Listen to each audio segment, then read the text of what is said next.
all that is in us. And may God defend the right. Warning! Warning! We gotta stop them! They're gonna kill us all!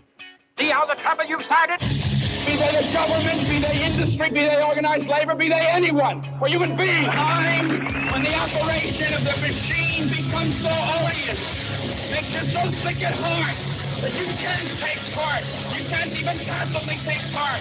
And you've got to put your bodies upon the gears and upon the wheels, upon the levers, upon all the apparatus, and you've got to make it stop. And you've got to indicate to the people who run it, to the people who own it, that unless you're free, the machine will be prevented from working at all.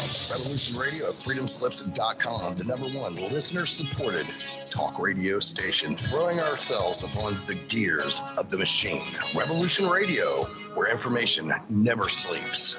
You called down the thunder, well now you got it. Right, you tell them I'm coming, and hell's coming with me, you hear?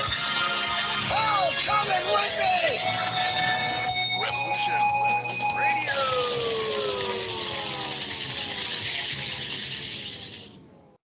Adapt 2030 Mini Ice Age Conversations covers changes in our climate due to a new and intensifying grand solar minimum. In the media, overlooking, downplaying, or burying cold weather changes occurring on our planet. This is in order to keep the global warming agenda steaming full speed ahead. I do this podcast and radio program because we need to begin conversations on how to adapt our food growing strategies long before 2030 as agricultural zones shift, affecting global crop output, but very few mainstream media outlets are talking about the most important issue of our time, cold weather crop losses. Our sun is going through a 400-year cycle, which has effects on our weather patterns as our magnetosphere weakens and the jet streams go out of flow. It's not CO2, it's not you, it's the sun. Are you ready to thrive in the grand solar minimum? Then join me for Mini Ice Age Conversations. I'm your host, David Dubine, creator of the Adapt 2030 Mini Ice Age 2015 to 2035 video series. And I do welcome you this evening, this morning, or this afternoon, wherever you are on this beautiful blue planet. Have you had a joyous day? I have. Working to clear energies, clear tasks out to allow new things to come in. And as we progress through, this is going to be a Forecast 2022 episode. Ransom will be on here in just a couple minutes, but I am going to rant on my 2022 forecast based on the electromagnetic field of the gas giants, Jupiter, Saturn, Uranus, and Neptune. The Earth is going to pass past Jupiter, and we're going to be locked in that second magnetic field until 2024 of October. So there'll be vast changes in Q1 of 2022, trending toward March, the middle of March, beginning of March, somewhere in that second week-ish, hyphen-ish. You're going to start to see an enormous amount of volcanoes and earthquakes begin. In addition, you might see earth cracks, rifts, sinkholes, and things that will disrupt our infrastructure that sits on the top of the crust. And I am talking of the Earth's crust. And when this happens, it's going to be a deluge, a tidal wave of things snapping, breaking, splitting, shifting, covered, buried, and unexplainable. All in just weeks. There'll be more in those 2 weeks or 3 weeks than there would have been in the last 3 to 4 or 5 years combined in those 2 weeks, maybe 3. So then you have to think about, okay, how's the infrastructure going to handle that, and what are the repercussions going to be in deliverables to you in the winter, whether it be gas, electricity, fiber optic cables where bring your internet in. So those of you that are relying on, let's say, home devices that allow you to unlock your homes, if those don't work, then you're locked out of your house. And I just got a message from Ransom. So let's bring him on here, and I'm going to continue. I'd really like to go through this and see what Ransom thinks in addition to the things I'm going to lay out here in the first couple of minutes. So Ransom, hey, thanks for joining. I was saying this is a 2022 forecast episode. And just before you came on, the electromagnetic field of the gas giants, Jupiter, Saturn, Uranus, and Neptune, in earnest, that field's going to start intensifying, but the Earth is going to swing past Jupiter somewhere around mid or early March of 2022, and we'll be locked in that second electromagnetic field, intensifying with the sun's electromagnetic field. Two toroid magnetic fields looping in on our Earth. So you would expect several, an enormous amount of changes. So it will be sky and Earth both. The Earth, the top mile or 2 miles of the crust, is going to behave strangely. It might rift, which means like just put a crack down it and split apart. And that'll break a lot of things: railroad tracks, dams, locks that transport barge traffic, like grain barges downstream, bridges, fiber optic cables, natural gas pipelines, water pipelines, and anything that you think delivers something of value to keep your life comfortable to your home or your city. And there'll be more of those happen in those 2 to 3 weeks than will be in the last 5 years combined. Now, how our government's going to react is one thing. So let's put that in, let's say, March of the year. Second thing that I've been following super, super closely is this fertilizer fiasco, is the best I can call it. Farmers are asking U.S. Justice Department to investigate fertilizer price spikes across any news that you want to look for that headline. So here's how the story unfolds for this.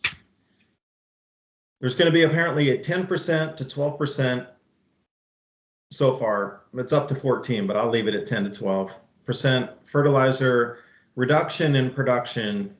Ammonia prices are at 13x, 13 times higher than they were a year ago. Natural gas, undeliverables in places, high, incredible prices in others.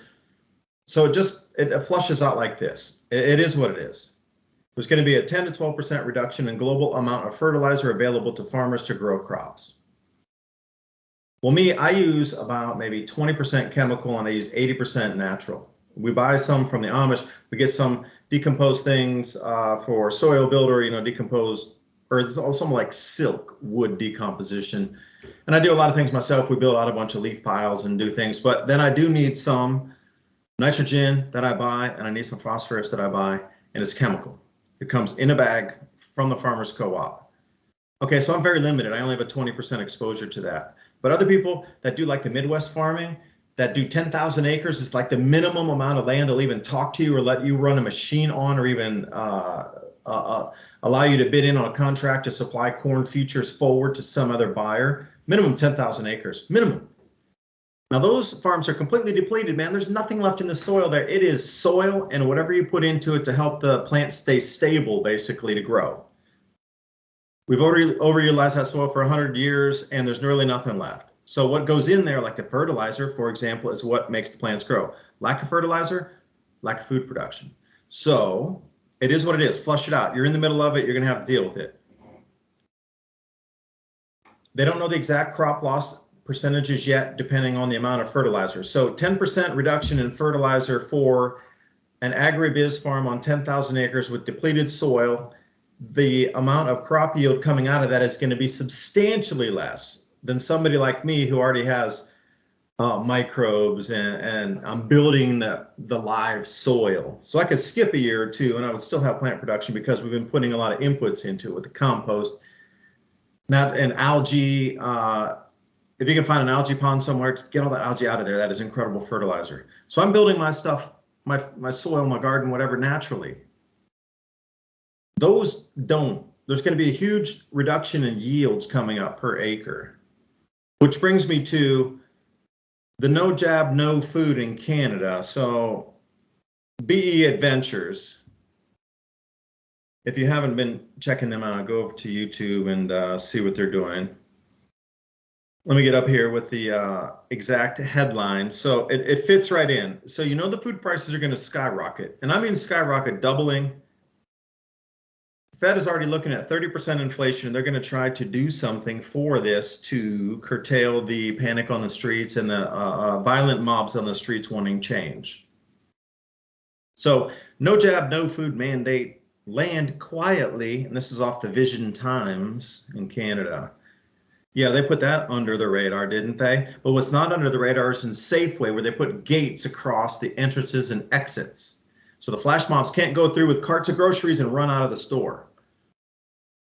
You already see where this is going. You put 2 guards on each side of that, and this is the forecast. So it's going to go a little like this.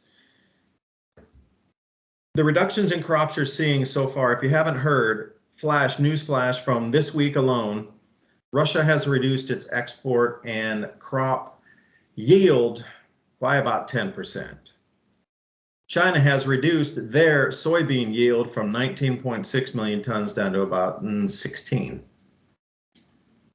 United States, wheat crop is a nothing. Canada, wheat crop is negligible, if anything, and they're force majeure. Their ports aren't open in Western Canada. Europe is in a decline too. They are at least down 10%. You got the Ukrainian thing with Russia sitting there, and forget the war drums beating. What we lost 10% of the crops on the planet this year. And the fertilizer coming in next year that's not forthcoming is going to drive prices to the stratosphere.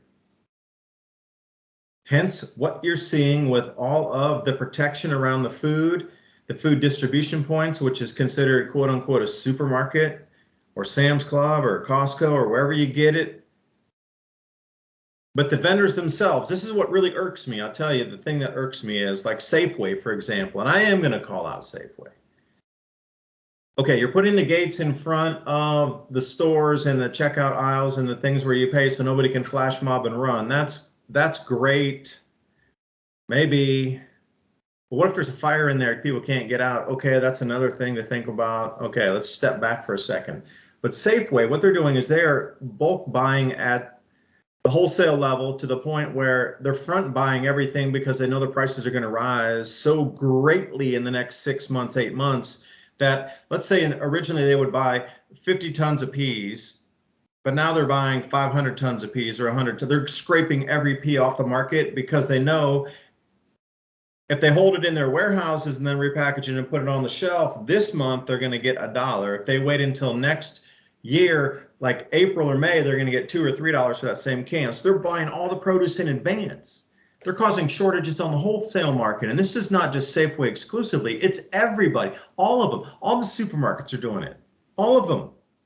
So when it comes down to shortages, it's not shortages. It's panic overbuying by the largest entities on the planet that have fingers into first dibs on contracts. They'll take physical delivery this time. This is where it's going. If you haven't seen it right now, 2022 is going to be a mind blower. You better get a little more food. Think about how your preps are stacked up and these sort of things. But Ransom, thanks for joining me. I was trying to roll in that intro there because I thought you'd be a little bit later. So I was trying to package it up as one sort of thing.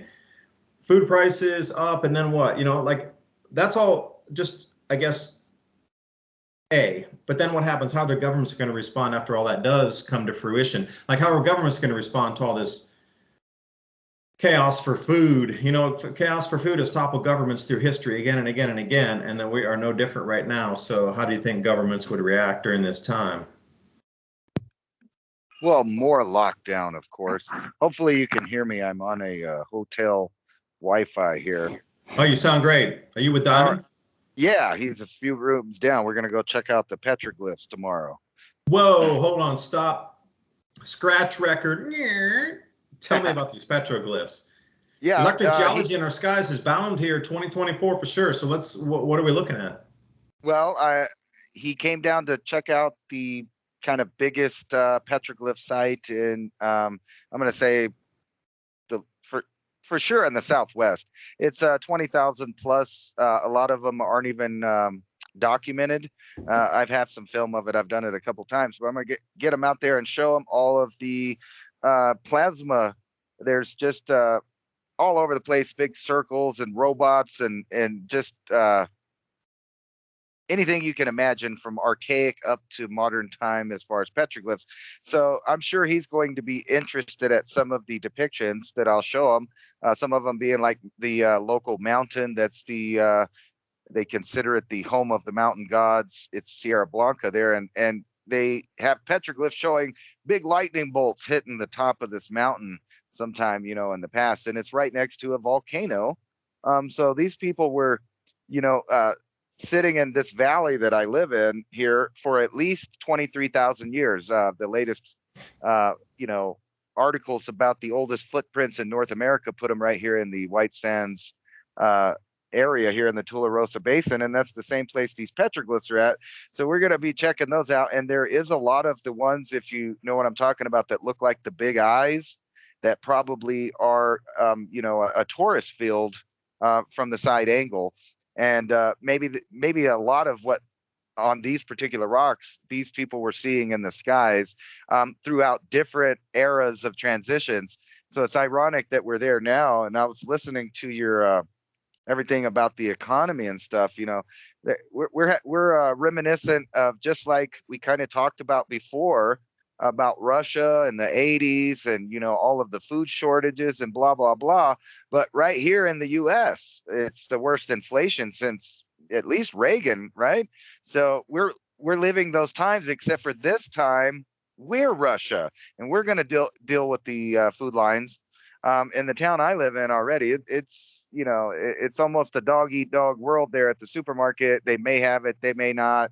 I remember we went to get a turkey, and Walmart of all places was already out of them on the 23rd, 24th.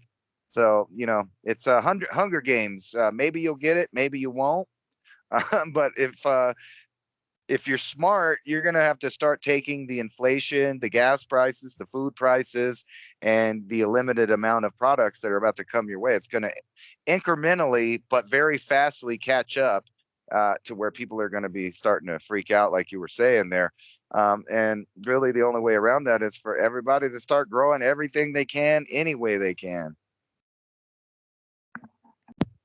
Part of it's going to be the psychology in it, and switching the types of foods that you eat to learn how to cook amaranth and spelt and millet and sorghum, these types of grains, which by the way are incredibly tasty. I like sorghum the best because it reminds me more of a fluffy white grain, and you can mix it. I like to put sauce in it. I'll make my own pumpkin soup and then mix it with that, so it's got a nice thick stew consistency with it.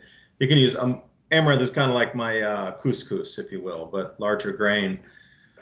So if you're familiar with these grains and you can cook them, great. Most people can't, and can they overcome the mind first? And that's just on the most superficial, unbelievable, basic level it is. Can you eat oats in the morning instead of having your wheat toast? There's a lot of changes that you're going to look at an economy of scale, because buying a 1 pound tin of oats compared to a loaf of bread, and the oats will be cheaper, will give you far, far, far more nutrition and energy and calories and carbohydrates than that loaf of bread would. Unless it's pure sugar, like some of those white loaves. I'm talking like a solid, real grain loaf. All right, so think of that as like the most superficial base level. But when it comes to lights in the skies, and I don't mean lights like a UFO, but plasma streaming across the skies in an electrified state, because our magnetosphere is so weak that the Earth's electric circuit is outbound and illuminating the magnetic field lines. And that's holding state up there above our heads anywhere from 100 miles, 75 miles above us, that you could see 200 to 300 miles in the distance on a clear night. And it holds state up there, and it's jumping around and moving and taking shapes like Ransom was talking about here. I've seen so many plasma petroglyphs. I just did a full mini series about Kyrgyzstan, the water wars, and also the plasma geology and electric geology in that area in the plasma petroglyphs. But how do you think humanity is going to react when the sky starts turning green and things are holding state, purple plasma dragons dancing through the skies, earthquakes in diverse places, food not being so available, people becoming, well, let's say animalistic, although we are considered animals, but society itself shifting to the point where you won't recognize it in its form, or almost as if you're watching a Hollywood movie. And I must say, for dinner, we were just kind of bored and we wanted to watch the 2022 Hollywood movies. So we watched all the trailers. It was like a 35-minute episode. Trailers coming up in 2022. 3 of the movies were about space, about perturbances in our atmosphere, perturbances on the Earth. And then the very last one had these purple streamers coming through our skies, holding state like you would consider a plasma dragon dancing across the heavens right in front of us. And I thought, well, that's real strange. They're predicting 2024. But the access to food and the availability to grow food and protect it. Now, if I can find the scrap of note that the Amish gave me the other day, which is right here. We have lost an enormous amount of crops down here in Tennessee from the wet being this year. It was 1.8x over the norm, almost double the amount of rainfall. And the cold set in super early this year. I mean, it froze everything so solid, so fast that the leaves dropped in just a few days, not even a week. Everybody lost their gardens that didn't have it covered. And they were predicting, 40-degree temperatures, and it got down to like 26. They were so far off the forecasts. So the Amish guys I was talking to said, look for something called row cover fabric.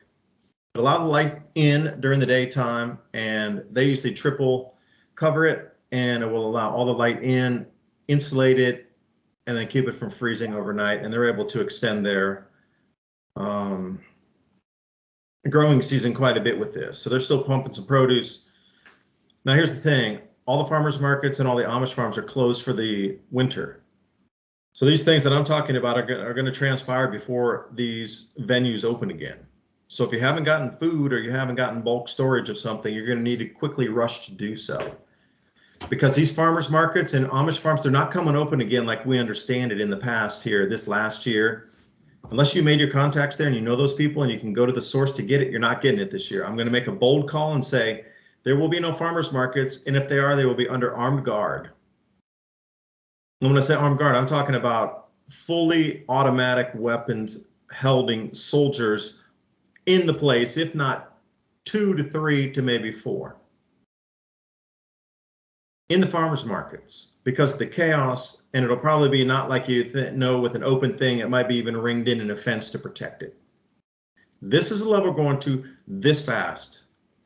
And I'm really going to say, when they start to see these streamers in the skies and it's matching up with the petroglyphs, it's going to set society in such a different order, in such a different way, that the perception of now is going to overtake the perception of for the future, which means this economy will collapse in a matter of days because people would not invest. They would be pulling out the money to get ready for the now, not in the 30 years for your retirement, not in the 50 years for your Social Security, but the time of now is 2023.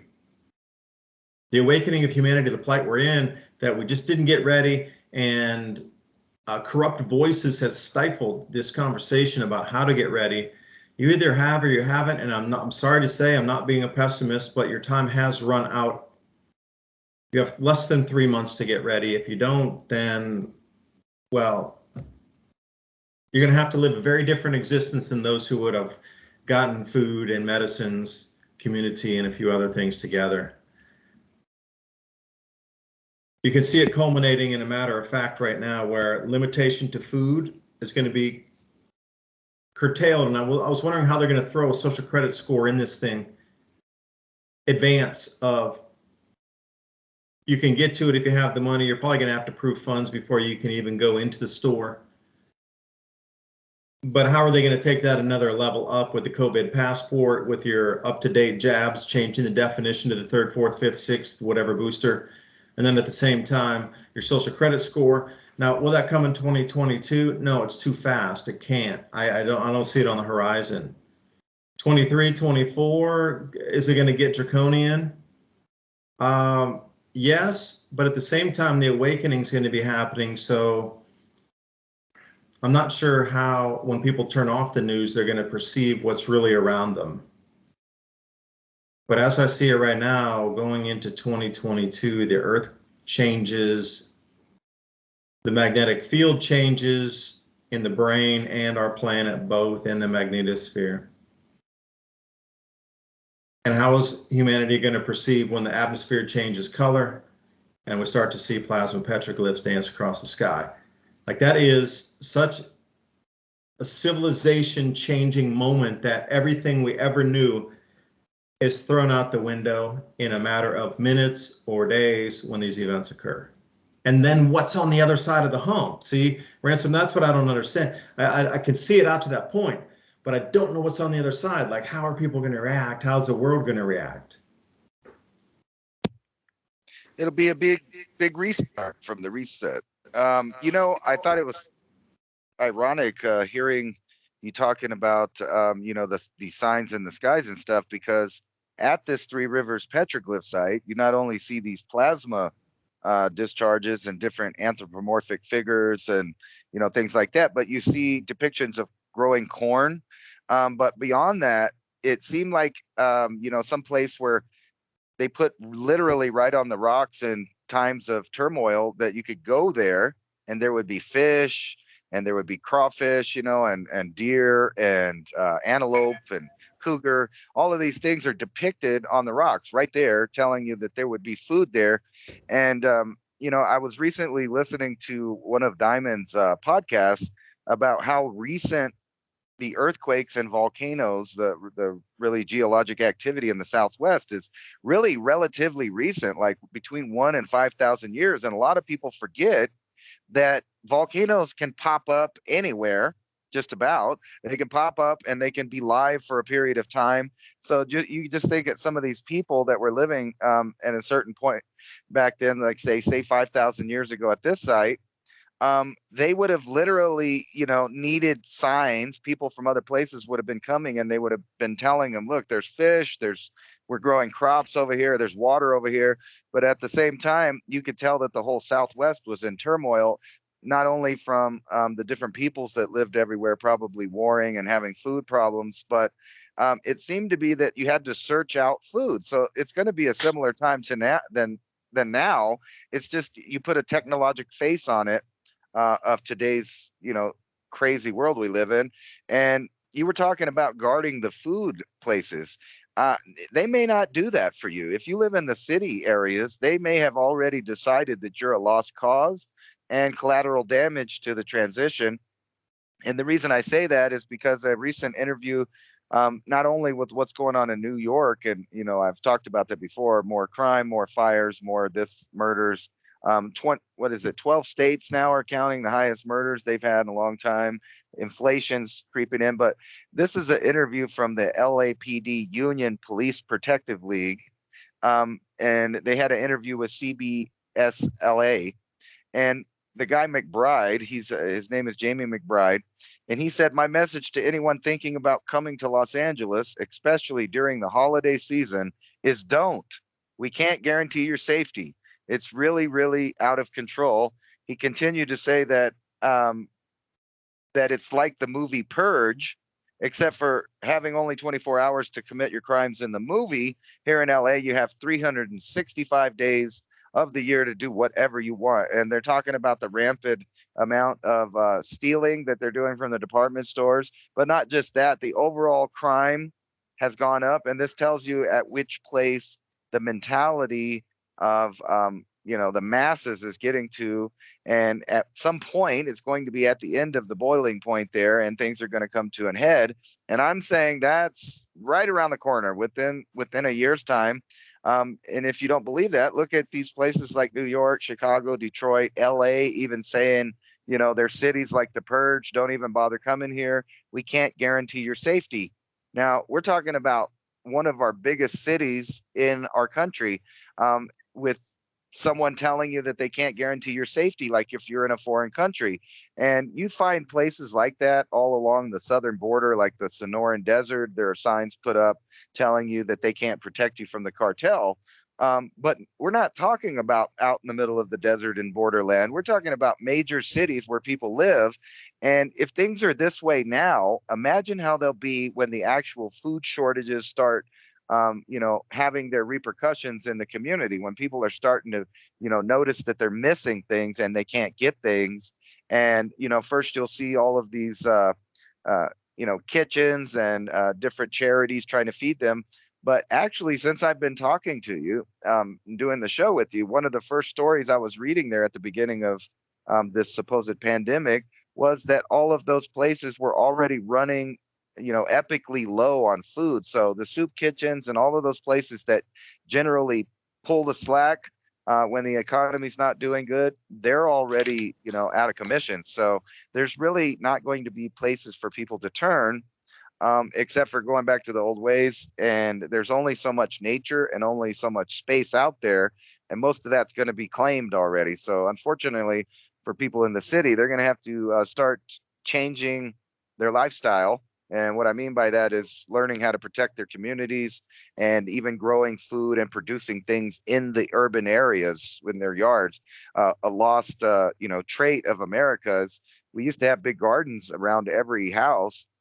They turned into flower beds kind of nowadays, but back in the day, they would have garlic, onions, carrots, celery, and all of these things just growing right there.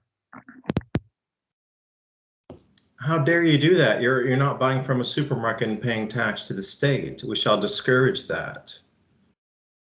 But if you're looking for a winter grow list here, we have some kale, kohlrabi, Swiss chard, and mustard greens, cabbage, all growing right now. So there are some things, and the onions have stayed around even though it's gotten below freezing. It pops up to 60 in the day, and next week it's going to be 70 again. So the plants are going to be going through this tumultuous freeze, thaw, because it was, below 0 Fahrenheit or below 0, Celsius, which is like 28, 29, 27 Fahrenheit, like 5-6 nights in a row, scraping the 40s in the day, and the plants got used to that. And then boom, it's right back up to 70, sunny in the day, and then freezing at night, right around 0 or 29, 28, -1 Celsius. And then, what are plants going to go through during this time? The plants that are going to be giving us this nutrition. But do think about growing your own winter greens, because they will grow in the winter, although be it slower, they will. And then in the spring, as soon as you get those warm days, that just goes off incredibly. We already have a full crop of greens coming in before the leafy, more supple greens come in with the basils and those different types of softer lettuces that you get in the early spring that don't like the summer heat. You already have a full, massive, unbelievable mature crop rolling in right in February or March, and bam, you get pounds and pounds and pounds of green. And one thing I haven't really been thinking about, or I should, is when we have the extra leaf, cut it, dry it, powderize it. But if you can have those superfood green salads for your nutrition and the micronutrients that you need to keep your vitamins kicking in the body healthy, in addition to the supplements if you might need, like D3, zinc, whatever it is that you're bringing in. Think about a colloidal silver. How are you going to make that? How can you buy more? Do you have the kit, electrolysis kit? What do you have? And there's so many things that we all need moving forward, but how has society been programmed to not grow their food, to be reliant on a system? And Ransom, what you did for me there, you sparked my mind. If these charity organizations are going to close, the effect 1,000% is going to be a spiking crime rate, because those 300 people that are coming there every day to be fed are going to go elsewhere to get whatever they can to stay alive. It boils down to basic human survival. So now there's 300 desperate people running around that will do anything to stay alive because their primary food source was cut off in a single day or week. And then what? Okay, those 300 in a community, how much crime would that really cause before they're either, they might not be arrested. Most people will take the law into their own hands. And then how has it been discouraged over the last 2 to 3 years of anything that you want to do to protect your life, your family, your property has been demonized, that you protected it?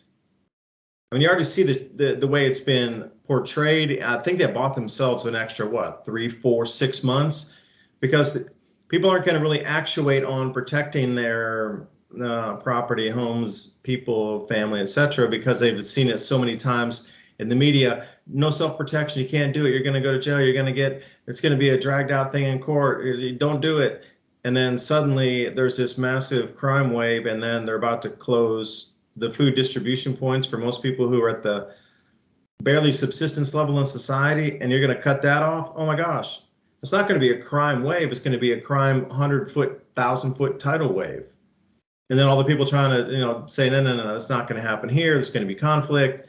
And you already see where this is going. You already see it. I mean, it's blueprints there. I mean, it's meant to create more chaos. And then what's the solution? Problem, reaction, solution is what? Well, to temporarily act like they're going to ramp up the police state to take care of the problem that they let happen. You can tell that, like I was saying, crime is up all across the board in the U.S. So that style, I guess, of crime-ridden cities is already taking place. So, like you said, imagine when people actually become more desperate and they're not clearing out department stores for brand name items. They're actually going in and clearing out.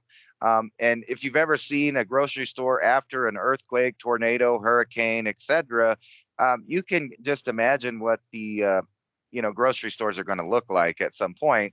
And I believe that's what they'll do. They'll start putting their resources that they have as far as law enforcement into protecting things like the grocery store and the government buildings, etc.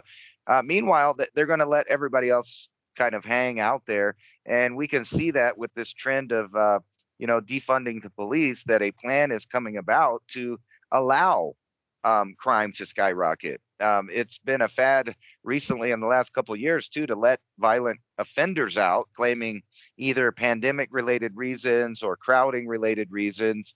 And it reminds you of a lot of any, revolution of a communist nature that's ever taken place. They always kind of let the crime go rampant at the beginning, so they can have talking points about, look at how the system is failing, so that you'll be happy to change over to the new system.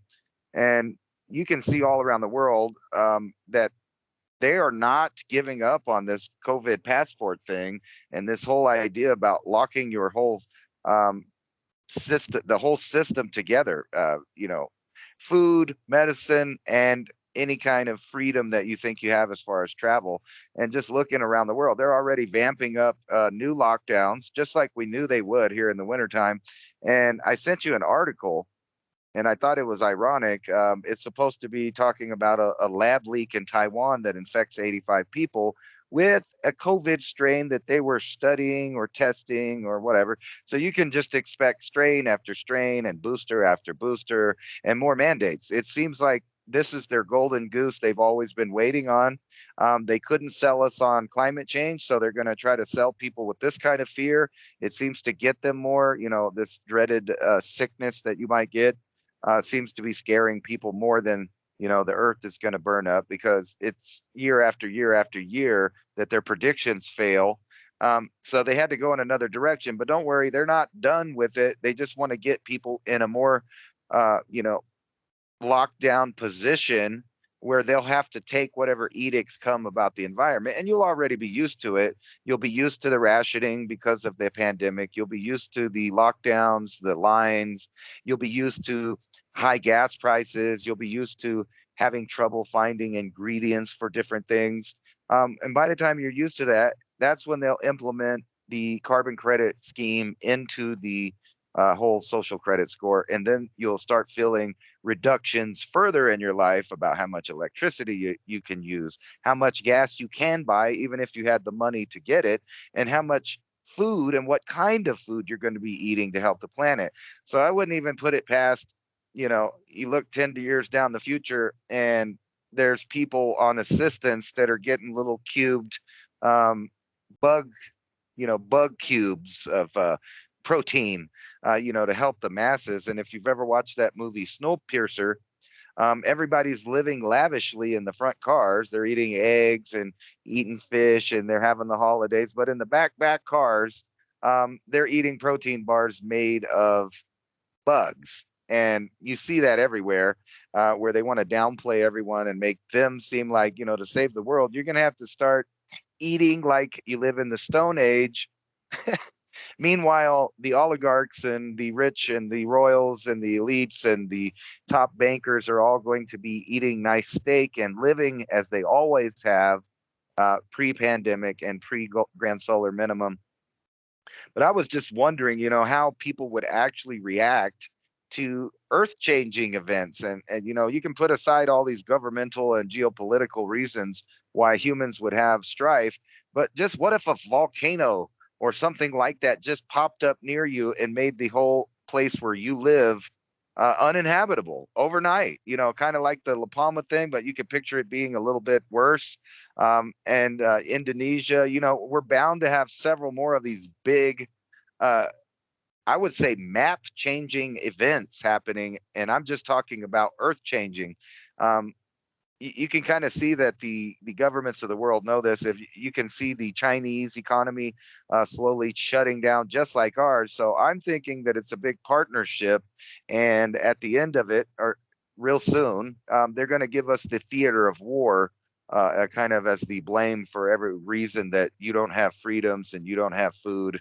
I think that's where it's going, and it looks like we're stroking against Russia, even though everyone knows the real threat to the world is the communist Chinese and the countries that agree with all of their mandates, basically, that they're pushing through WHO and the UN.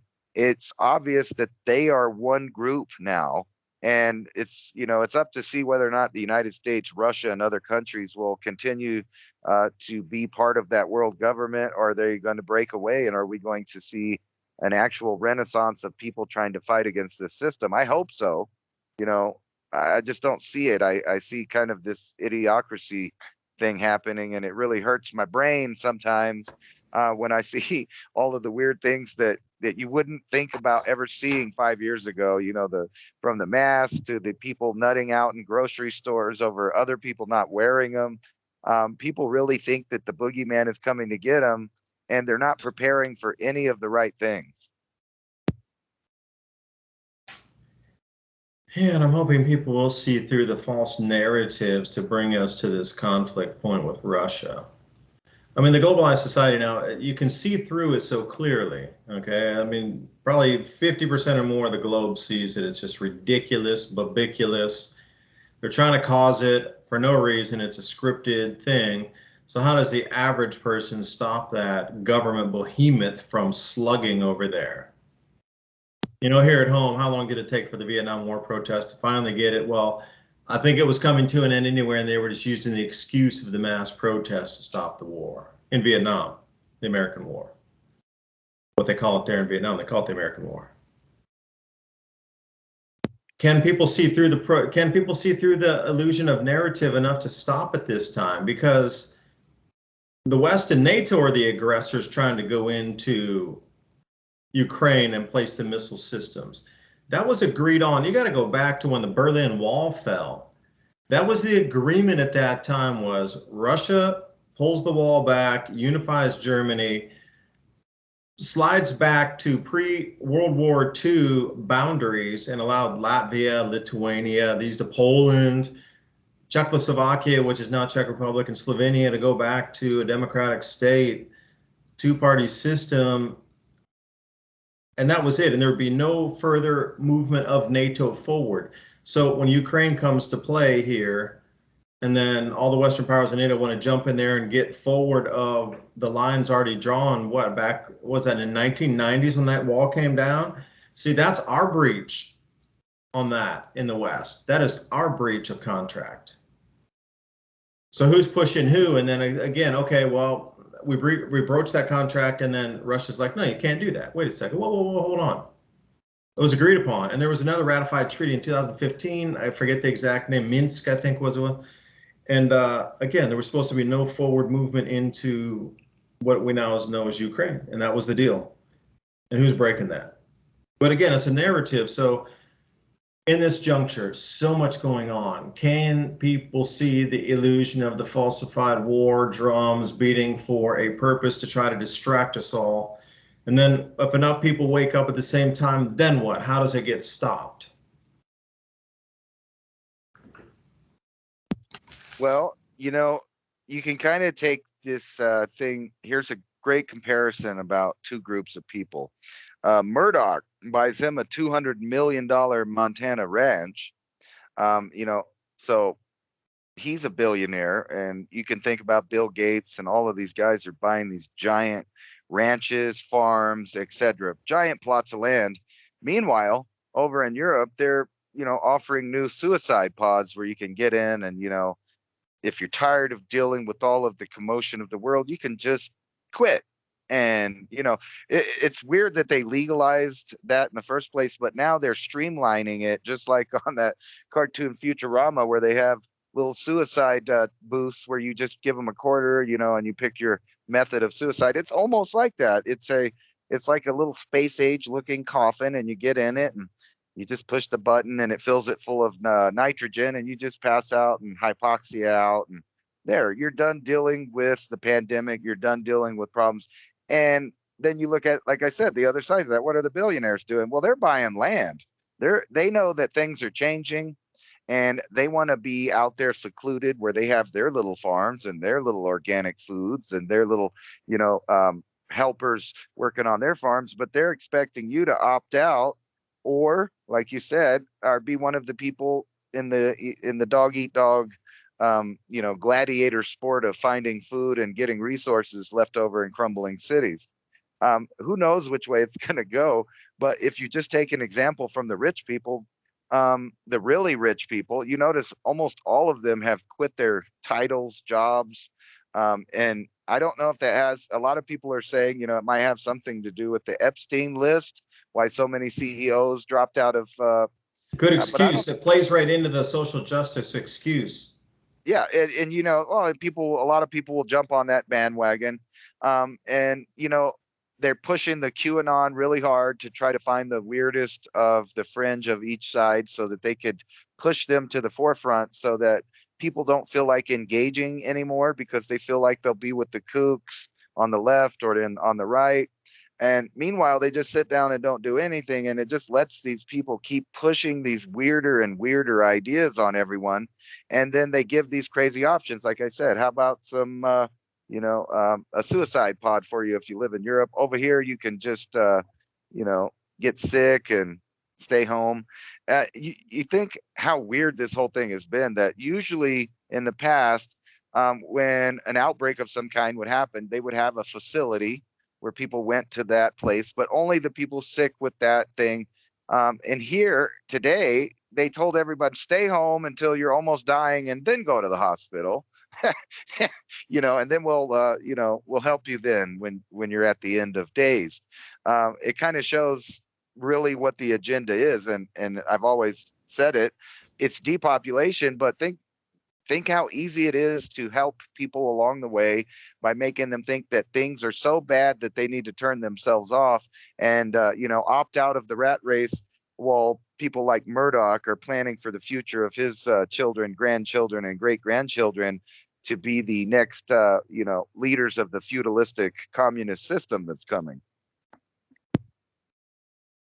Yeah, the suicide pods, once they get tested for COVID, they'll get $39,000 for a COVID death and care.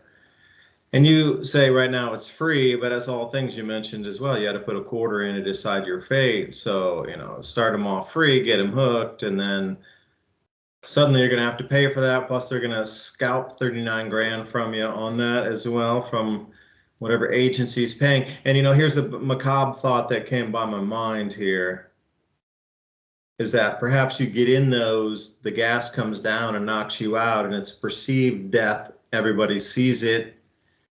But then when they cart the device away, you're still alive, and they take you in and they harvest your organs because you've already decided to go that direction. So exactly, your organs are harvested from you while you're still alive.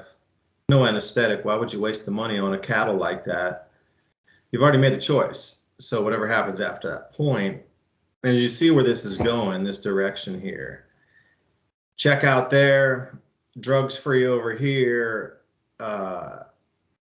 war games over there, and it's becoming sort of a stranger than fiction movie. And this is maybe why there's so many superhero movies out now, because when the second magnetic field kicks in, perhaps being in so much duress and pushed so far into a corner, something's going to snap in our minds when these electromagnetic fields in our minds change, as well as the planet, that allow people to turn on things that will keep them alive, but it'll be what you consider quote unquote superpowers of a nature. Maybe you could manifest something. You ever see David Blaine, guys manifesting things all over? What's that? Dynamo also. Those guys are masters at manipulating matter itself, molecules and atoms, to get them recombined, bending time space in between that transition. Like, those guys understand the true nature of reality itself, how the mechanics of the universe works, and they're manipulating it as gears and levers. So could we not do the same, all of us? And then what happens? At that point, it's time to take our planet back, because I guarantee if I get that innate ability, every waking moment is going to be to kick this darkness back to the curb, because the duress they put everybody in to get them to turn on these powers might be something that they're really not anticipating on how everybody could take the planet back so quickly. Because if you look, last count, I'm just saying it's a rough count, 8,000 people in positions of power, CEOs of corporations, politicians, bankers, elites, and the heads of everything you see in the news, and also those unknowns at the Bank of International Settlements and those in the royal families higher up, number less than 8,000 globally. So less than 8,000 people, or let's say even rounded 8,000 people globally, control the entire planet of 8 billion people.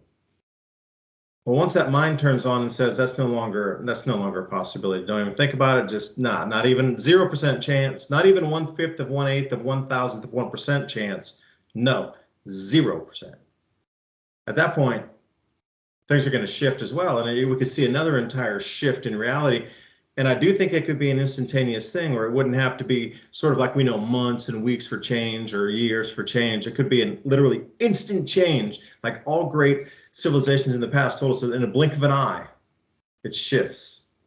And I totally would agree. If we all used our minds together, it could shift. We wouldn't even have to think about this food thing if we all could mind together, not think together, but mind together.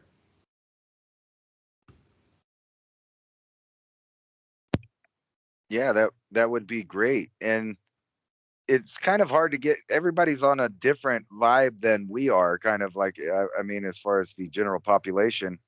And, I've brought up to you before about how much inherited wealth is probably disappearing in this stage of our country. And I seen this article from the Wall Street Journal saying that right now is the biggest rise in life insurance payouts in a century. So since the 1918 flu epidemic, there hasn't been this many death payouts as far as people with money. And that really makes you start to think about kind of what I was saying about how they want to get the last of the, inherited wealth from families. And you think about the people that are getting probably those benefits now there, and we're in the middle of this kind of weird economy. I'm sure that money is leaving their accounts faster than water draining out of a hole with a bucket in it. And they're probably buying lots of things that are useless, lots of TVs and gear, and you got to have your swag and your nice card and everything that they can buy. But I bet the vast majority of these people that are getting these death benefits are not putting them back into the future like the people that just died did. Because most of these people that we're talking about that are now dying are people that were, saving money, probably a lot of Korean War veterans, the last of the World War II, great generations, families have been coming to a close in the last decade. And all of that money is, a lot of it, skipping the children and going right to the grandchildren, which are mostly left, millennials, etc., which have a lot of different ideas and values than maybe their grandparents did. So they're going to be spending that money in weird places, like, say, I would try to invest in the future like my grandparents did in the same kind of way. They were smart. They found different investments. They worked hard. They saved their money. Plus, they grew up in an era where it was like this before in the Great Depression. So a lot of my grandparents were children during that, and they remembered. And it's come full circle to where we're about to go into these same kind of times again. The only difference is we're not the same people as the people back in 1918 or at World War II. And I'm going to go ahead and say that people are more lethargic a little less, they want everything, just give it to them. They've been living in the luxury of the United States, the Western world, providing them with a comfortable existence. And right after, I would say that all of these 15.4% increase in 2020, about $90 billion that has been given out in death benefits to life insurers is going to be gone within the first 2 years here. So that $90 billion probably isn't even going to go back into rebuilding a civilization and an economy. It's all going to be wasted away. I bet a lot of people are paying medical bills and things like that too right now. And then when you add in inflation, all that money that was slowly earned over time is now just dropping in value to almost nothing at the same time. And you have to wonder how many people with crypto wallets have locked that in after death as well. So, if you can't access the private keys and you don't have passwords into the ledger Trezor with the keys to reset, that's a stranded asset there. So you have to wonder how much, you look at the chain analysis and see how many non-transactions there's been for certain wallet addresses that haven't moved even in 3, 4, 5 years. Now, maybe a person passed, maybe it's somebody who's just keeping it at the side, threw it in took the Trezor and threw it into a safe and said, I'll come back in 20 years. Hey, by the way, you need to update your software. But we're back in 2 minutes and 2 seconds. David Devine here, right along with Ransom Godwin. We're going to talk about the future into 2022 when we come back. So much opportunity in the danger. See you then.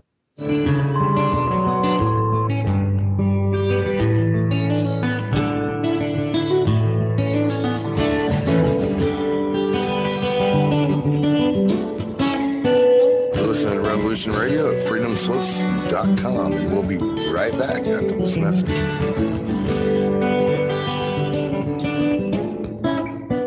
Be evasive, but that doesn't mean that they're telling the truth as opposed to fiction. And Genesis chapter 6, verse 4, and there were giants in those days, and also after that, when the sons of God came unto the daughters of men, indicating that there were giants before the Nephilim. And sons of God, plural. They weren't talking about Jesus coming down. No, that's right. Yeah. I'm Steve Crawford, host of Factor Theory Live. Join me every Sunday night from 10 p.m. till midnight Eastern Standard Time on Revolution Radio at freedomslips.com. Check it out.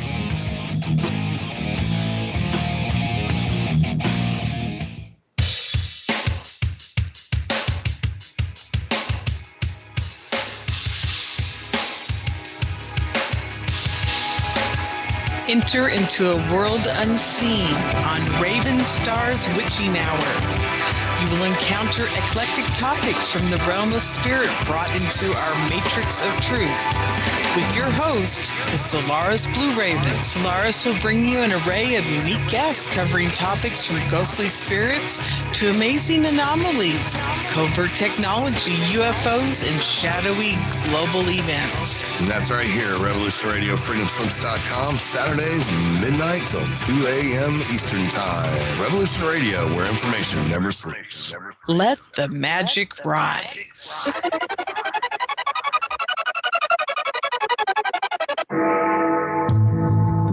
Galactic Interstellar Council on Revolution Radio Studio A, Fridays at 2 p.m. Eastern. Join us as we traverse the starseed paradigm, as expressed in the time-space continuum that we know as the divine expression of love and light. Integrating this conscious unity into the galactic paradigm. So welcome all, both terrestrial beings and galactic beings as one. So be it. You're listening to Revolution Radio.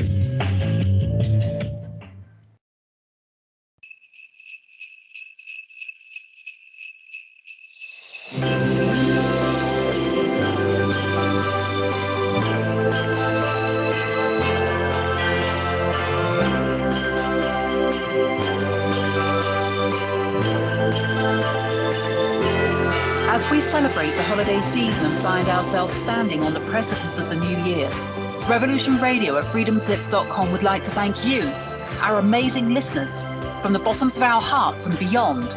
for being you. It is your kindness, your love, your generosity, and your constant support that has enabled us to become the powerful #1 listener-supported commercial-free station that we are today, providing you with a veritable variety of live programming hosted by beautiful people from all around the world on a nearly 24-hour basis every day of the year.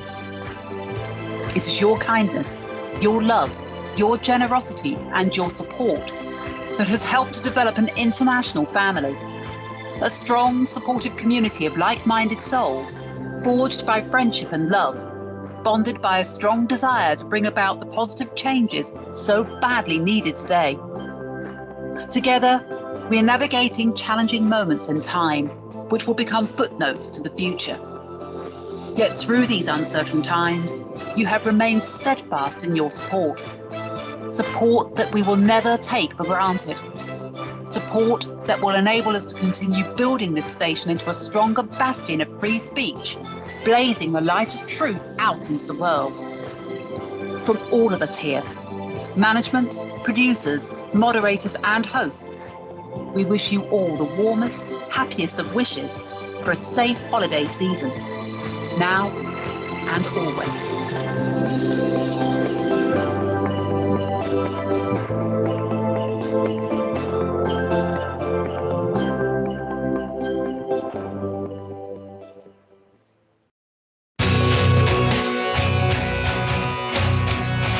All right. Thanks for listening while we took that short break here at Revolution Radio, freedomslips.com. And now we're going to get back to your host.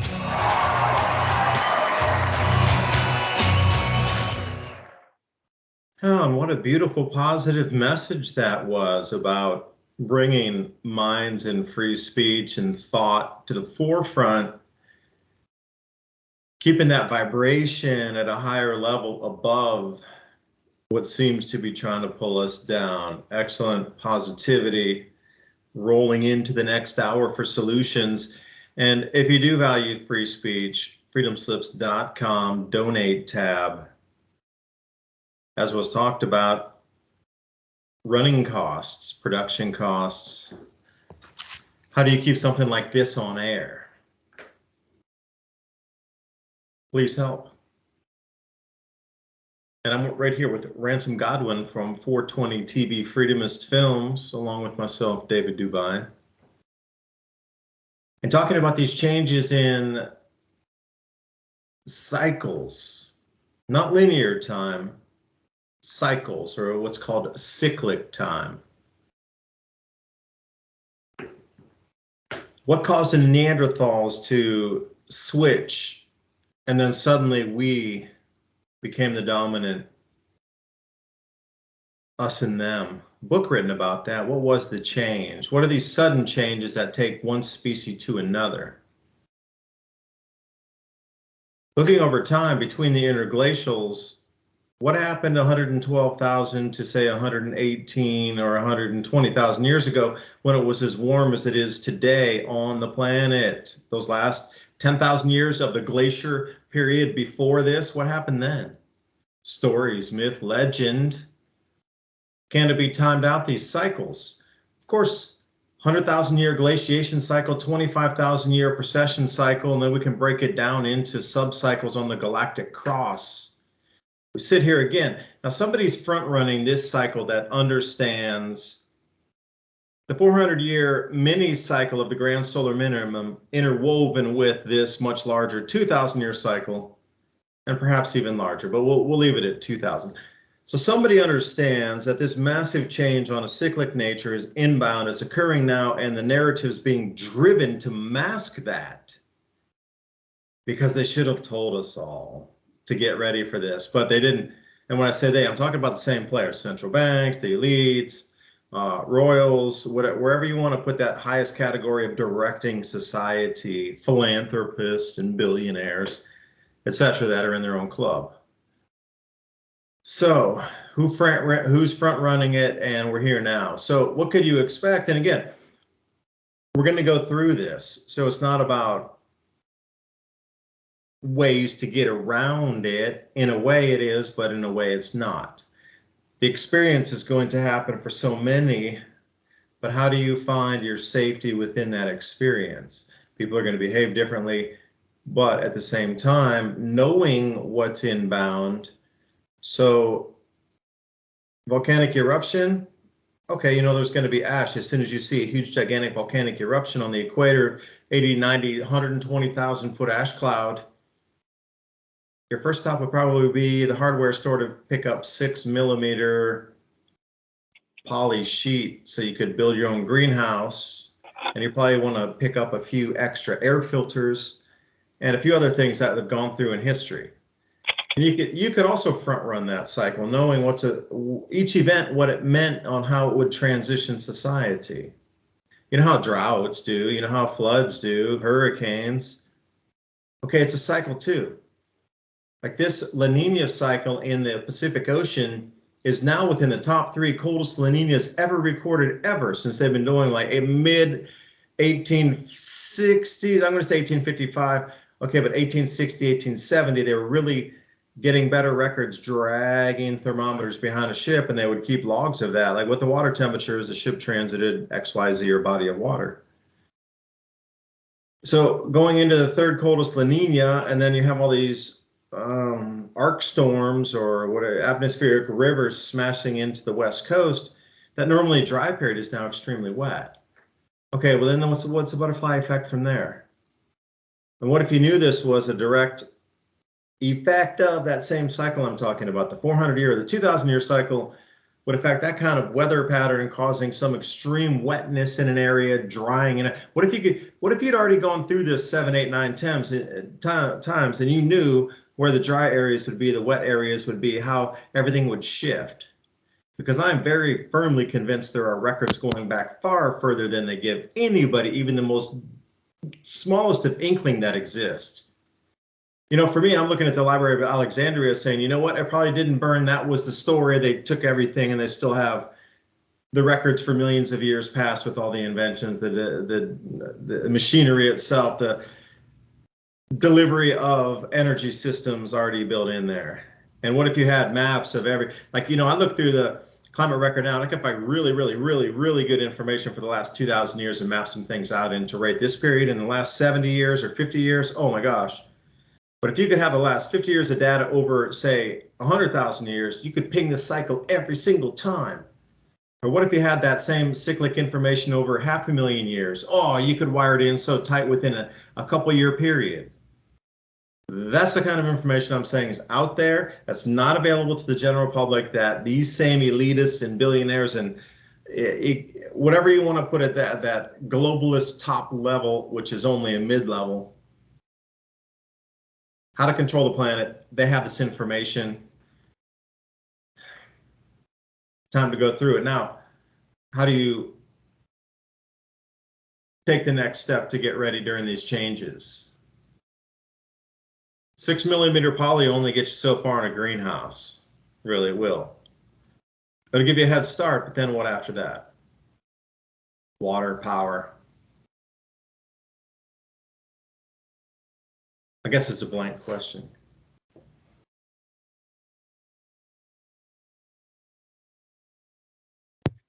We're gonna have to like come up with some new ways to do things, and part of that's to leave everybody else behind and all the other people that are doing non-productive things. Kind of what you were talking about. If you knew where to go, if you knew the cycles exactly, why couldn't you just move to the areas that you thought were going to be better environments? Kind of like what you were talking about. How about I did already. That's why I'm in East Tennessee. Yeah, exactly. Well, I was kind of met on the world stage. Like, you know, you brought up a lot of times the giant aquifer there in northern Africa and how much of the industry from China to the United States is moving there kind of secretly, without making it, you know, waves in the world where everybody knows that's something that's happening. How much do you think is actually going to move in that part of the area? Do you think it's actually going to change, kind of like ancient times when we had hanging gardens and, you know, all of these big empires back there that obviously had the ability to grow food?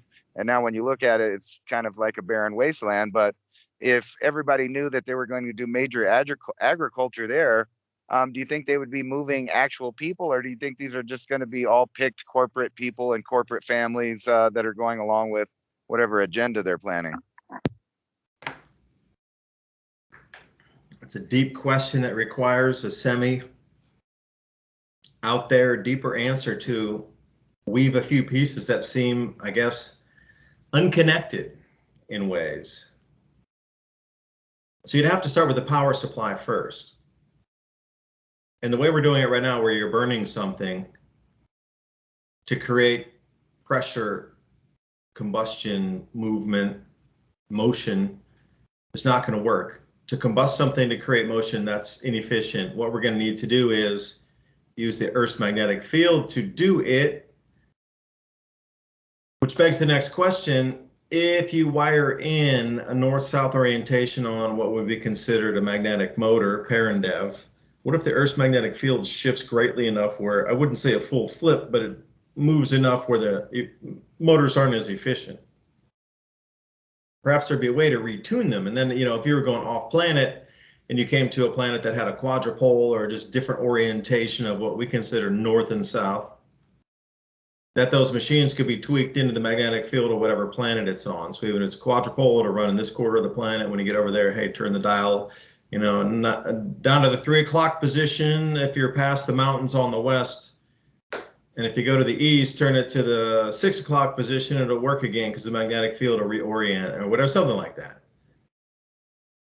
You'd have to do different propulsion and means of water pumping, and the cars or the vehicles themselves would have to run on maglev or be and I'm not talking maglev on a track. I'm talking about literally electrogravitics devices in the wheel wells to lift up each vehicle using magnetic motors off the Earth magnetic field to make it spin, to give it enough torque to then give the horsepower, quote unquote, or nanoteslas or something to get that thing to raise up. And each individual car or each individual truck, because we know it wouldn't have wheels, it would have something in the wheel wells that would create electrogravitics and then make it rise off the surface. Just like when you were a kid and you had two magnets in kindergarten and they used to bounce each other off and you couldn't put them together unless you squeezed real tough. But if you put an extra electric charge in there, you can make that field much stronger, so really nothing can squeeze it. Now, once you come past that array right there, then you're ready to play. Because if you can't overcome that, you can't, it's impossible to even think about pumping that much water and moving that much water and that much grain. You couldn't put rail lines down. It's inefficient. You couldn't do it. There's no way you could put rail lines down to deliver all that grain back to the ports. And the ports are so rudimentary there anyway. The only way you could possibly do it is have electrogravitics, ocean-going craft too, that rode off the Earth's or off the water surface using the same magnetic action, repelling. Perhaps they needed a stronger electromagnet or something to give it a wider gap from the water versus the land. And maybe on salt, it's even less, or maybe it's on granite, it's even more because it's more conductive. Who knows? There's a lot of variables. But once you could get that down, because you can't use trains, you're going to have to transport it directly from where it's grown using maglev transportation to get it to a port, and then take it over water without having to rely on anything that we have today. No cranes, no rail lines, nothing. It's going to be it's going to have to be completely different, because it will be different. You're talking about tapping into the sandstone aquifer. It's called the Nubian sandstone aquifer. And there's periphery aquifers off periphery aquifers through that. All the way down through Chad, way into Mauritania, way down into Equatorial Guinea, like halfway down that whole continent, that big giant piece at the top, right where it comes to the rainforest in the middle. All that is like one giant aquifer under there with millions of square kilometers of water. Millions, plural, of square kilometer. Not a kilometer, square kilometer. Kilometer by kilometer, by a cube. Several million cubic kilometers of water under the earth there. All pure, not contaminated. And all you have to do is add the, oh wait, it's already happening, damn. Look over at the yields of grain coming out of Egypt and Tunisia and Algeria, all record harvests. And Morocco too. There's a lot of extra rainfall coming down from the North African monsoon shifting. Now, who would have known that pattern? But again, what's this UFO dump with the CIA putting out everything about UFOs. Oh wait, in that packet there's several thousand documents on electrogravitics, the same technology and propulsion systems I just spoke about to get the transportation up and running in West Africa was released in that UFO dome. Isn't that convenient? Now that's great in itself if you could finally get a system to deliver the grains out after you grow them. But if you're going to plow that area, you're going to need the same thing. You're not going to be able to burn and bring diesel fuel in there. It'll have to be electrogravitics. And how do you fertilize the soils out there too? I mean, I saw this Prometheus fuels where they're using an anode and a cathode to change different molecules in the air to create a liquid and just recombine atoms with the electric charge to turn it into a different atom or a different molecule. So break apart all the oxygen, all the carbon, all hydrogen, and whatever, and then recombine it into something else into a liquid. Okay. But could you do that with fertilizer and soil substrate to create a new grow medium like they did in the Amazon, where it seems like it's a created soil? Now, the recollection is that it took all these people all this time and they burned a bunch of wood and then they just composted everything out there, and it's 6 feet deep, exactly a full layer across the Amazon. But perhaps if you did it exactly that precisely, you were probably using an electric charge that went down to some certain depths and terminated, and then that chemical transition stopped. We're going to have to go to this level to try to think about even moving out to this. Now, how far-fetched is this? How outlandish is it? We'll go to Kyrgyzstan and Kazakhstan, Uzbekistan. It's Tajikistan right now, which I did a full mini-series on. They're doing the same thing with the aquifers out there. Kyrgyzstan traded a whole dam and a whole reservoir to Uzbekistan so they could get land access to the aquifer. And then in trade, Uzbekistan gave them a huge giant thing the size of New York City, so they would have access to drill wells in land owned by. But it was just a weird fluke of where the land borders were drawn. Kyrgyzstan had no access to that aquifer except horizontal drilling, which is costly and inefficient, especially for water. I mean, for fracking, terrible, but still, it's a gas. It's not a water. It's not a liquid. So you see the same things playing out. Like Kyrgyzstan is just on the periphery of Kazakhstan. Think of Kazakhstan as the largest aquifer reservoir in that area of the world. Now, Russia's going offline. It's getting a little too cold in some areas. They know the cycles as well. But the Russian influence, according to Jeff Nyquist, a Russian analyst who works for Epoch Times that I just did an interview with, is telling me that Russian influence in there has been there, always has been, and there's never let the fingers go at all. So almost everything you're seeing in those stay-in countries in Central Asia is controlled by Russia. So when they want something done, it's done on the behest of Russia, pretty much in those stay-in areas. Now, okay, they have the second largest aquifer system next to what you see over in North Africa. In that same area, it seems like there's a depression in the earth where all the water is run there.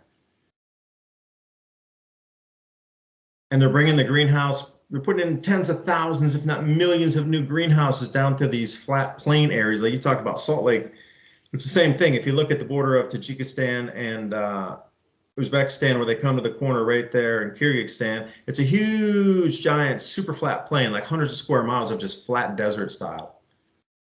We'll throw a bunch of greenhouses in there, plunk some wells down into the aquifers, and you got massive agriculture.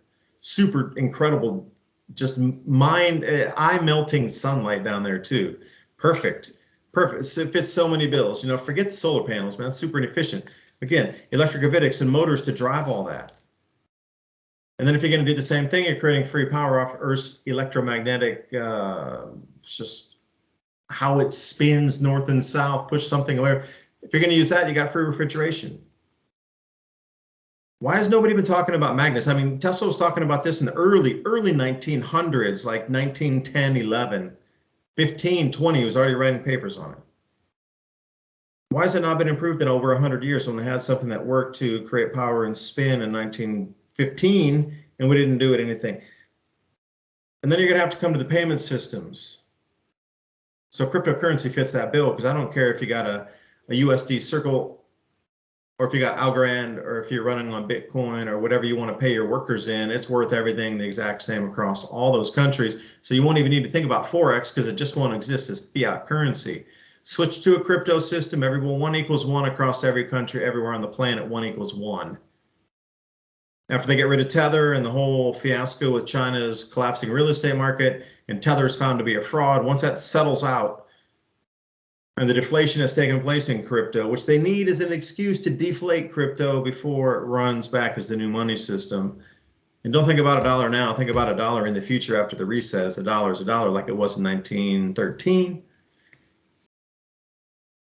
But how do you distribute that food, and then who gets that food after all these things have taken place? And again, you know, everything I just spoke about for the last 15 minutes and as ad nauseum here, how long do you think it's going to take to roll that out? Or is all the infrastructure already ready and in place just to plug and play within years? Because the amount of change we're seeing, there's going to be complete blackouts of things. This could be going on over in Africa as right now as we speak, but who would know in the middle of Chad and the northern areas up towards southern, like Libya, empty quarter is what they call it. Who do you think's going out there? They could so easily do a news blockout. So I don't know, but there's a lot of challenges to overcome, but it could be done, but we just need to shift tech and the way we think and go into a wholly different world where it just made what I just said. I sound like somebody who'd never heard this before is going, what is that raving lunatic talking about? But for others kind of understand and go, yeah, it makes sense. You could definitely do that. But how fast could it be rolled out? I think that they already have ways to roll out their system, especially when it involves their logistics. So with everybody moving kind of to North Africa, I think that's going to be kind of like, I have this weird imagination that they're going to keep it more private, kind of like Dubai is like a private city as far as a lot of really rich people get to go do things there, and the rest of the world has no idea.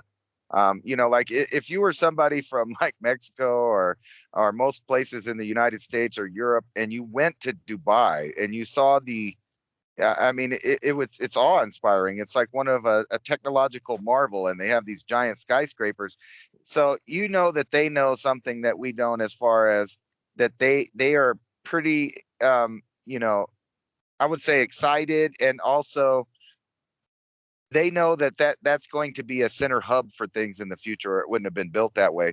And when you were talking about these ways to move things, and I was thinking, if we knew the secrets of the ancient world, we know that they were moving these multi-ton blocks. So imagine how easy it was for them to move giant shipments of grain and different things to their armies. And still, whatever technology they had, they still failed on a worldwide level. So I don't know if this group of the establishment, the world established, is maybe they're a little too cocky. Maybe they think they have things under wrap and that they have it covered, because it seems like they're just going along in a steady motion for their plans. And, recently I was looking at this documentary about the New Madrid Fault, and a lot of people don't know that this entire valley that goes down the Mississippi is one big giant sand bowl. In other words, if any kind of earthquake happened on the east side of the United States, like we've seen recently on the West Coast, and I kind of brought that up before, that who knows how fast these things change, like it would be just one day. And then think about in the 1800s when the entire river moved. And the reason for that is that there's this giant bowl of sand there, and it pretty much turns into the liquefaction event, where all of these infrastructure that we have built up and down the river will be gone overnight. And you were talking about that earlier. How fast would a shift change? Well, if we had a major earthquake someplace along around the New Madrid Fault, just for an example, the entire shipping lane would be closed all the way through the middle of the United States. The interstates would be closed off from east to west, and you would have all of the fresh water for the South totally gone overnight. And the reason for that is because they dip down in these aquifers under this sand layer to get this clean water under the Mississippi River all the way up and down. So imagine how fast things can actually shift overnight, like you were talking about before. We forgot to mention the acreage that would be taken offline from the sand volcanoes in terms of productive agriculture land, flat land that we grow crops on. Because I dug a little bit into it too, and I've seen, I think we may have very well seen the same documentary. They show these massive amount of sand volcanoes covering 10,000 square miles along the whole Mississippi River, going up through several states of an enormous amount of sand volcanoes. It took them decades to plow them all down to get them flat again, to bring those fields back online to productive activity that understood before and we do now as flat land. When that occurrence happened, there were sand volcanoes anywhere from 5 to 15 to 500 feet tall that all just erupted at once, and that whole, like you said, that geologic zone shifted with all the pressures. And imagine if an aquifer cracked in a certain part and the pressure pushed it out, and you have these giant water vents coming up, and at the same time others where the pressure was oozing out, like you say, liquefaction of water and sand into what you consider a volcano. They saw dry spouts coming up and wet as well, both. And then when it receded, then what was left? I mean, unproductive farmland. Not a lot of people talk about that, but it would be that would be an instant changing event. Imagine if you lose half your farmland, and even if you get everything back online in the next year or two, you still won't have the machines to flatten it all out to get it back up to productive agriculture for years, plural. That's kind of a wild card there too. That's a good call. Yeah. Well, the reason I kind of brought that up is because that's not the only spot, the New Madrid, but anything that kind of happened up and down there, you think about what an infrastructure change it would be overnight. Like I was saying, the power would be out. All of those grids that go across the Mississippi River, and not to mention, like you said, all these ones in the fields that would be subject to liquefaction. So this stuff is going to go up and down and everywhere. But that's not the only thing that can happen, because the West Coast, everybody's so used to the idea of it being on the ring of the fire, and you got all of the volcanoes and stuff. But like I was bringing up before, it seems like all through the southwest of the United States and in the east part of the United States, volcanoes and earthquakes are a common theme.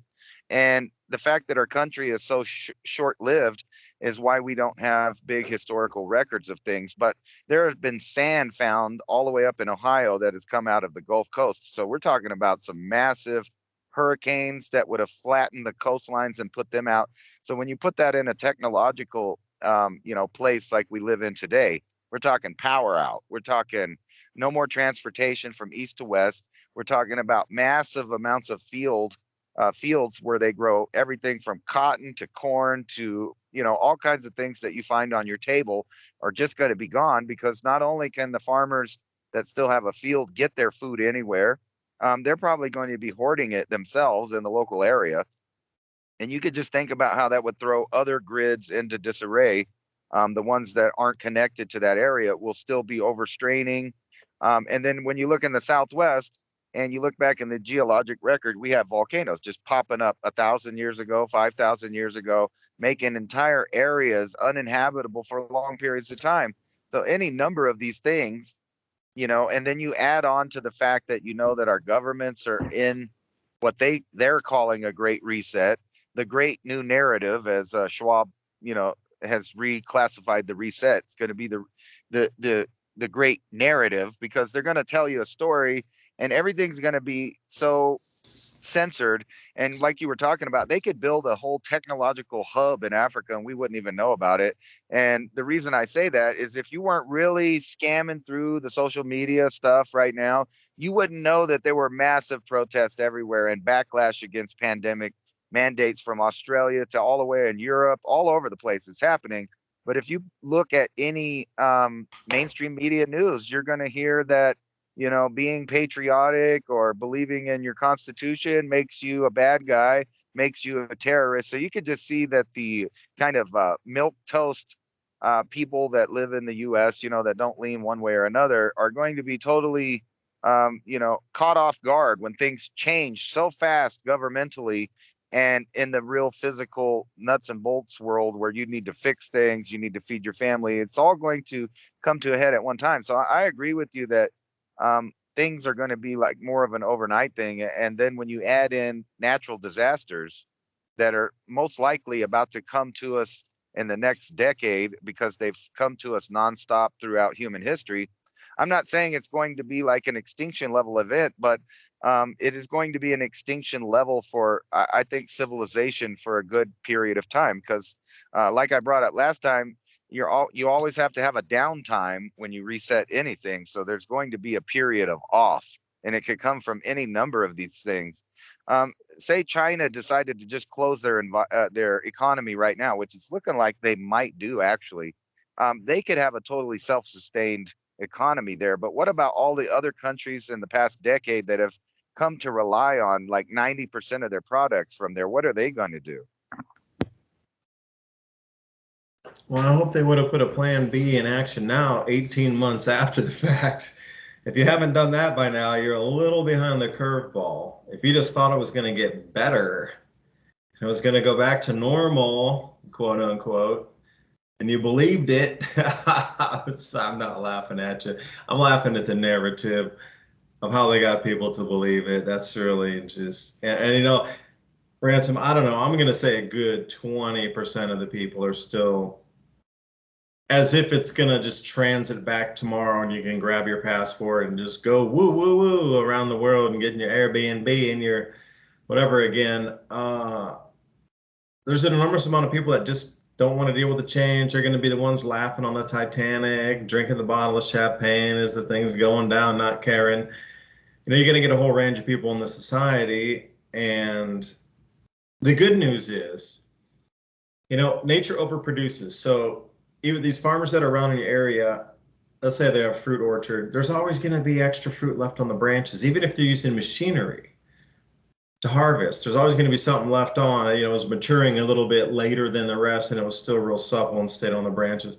You're probably looking at like 5-6% overproduction. That even at the top prices, farmers, there's still just leftovers around. It's just nature's that bountiful. And I'm wondering also at the same time here with these magnetic field changes, if we're not going to see a species change, like corn might start growing 10 or 20 ears. And that would be the extra where we consider, oh no, corn only has this much per acreage. Perhaps with these electromagnetic changes, the amount of tonnage coming off an acre might 10x, 20x or something, depending on the new plant species just emerge out of nothing. The very next seed growing out of the soil is a new species. You know, there's been stories through history and legend about this same exact thing. You know, now today we can talk about putting an electromagnetic field or charging the seeds with energy, bringing them back to their more primitive or prehistoric is a better word, state, reverting back to the prehistoric age where it was so dense, so large. Would that happen just organically though? That's another question. I mean, is nature going to provide for the human, or is the human going to dictate to nature, request nature, cry to nature to please bring forth more bounty? Because the stories are like this. In Thailand, when there is a drought and there is no food, they start praying to the bamboo, and the whole villages in the whole area, mountaintops, village after village, is all focusing on the bamboo to put forth flowers and then seed. And it does every time. It's like the famine wood, the famine plant, the famine tree. And it has gotten them through so many, and that's the story that is pervasive through the Lisu culture in northern Thailand. So would it be any different for us in this modern day if we're in cities crying out for help? Is it different than being on a mountaintop crying out for help, but knowing the specific plant that could give you the nourishment and the flowers that you need for your body? Or is it just crying out for help in the wilderness, like help, versus help bamboo plant grow the largest flowers so we can extract water and tea and medicine and the largest grains that you can give so we can have nourished bodies? That's way different than just going, help, I need food. I'm going to give you 20 cans of sardines, no crackers, baby. You ask for food. No crackers? That sounds horrible.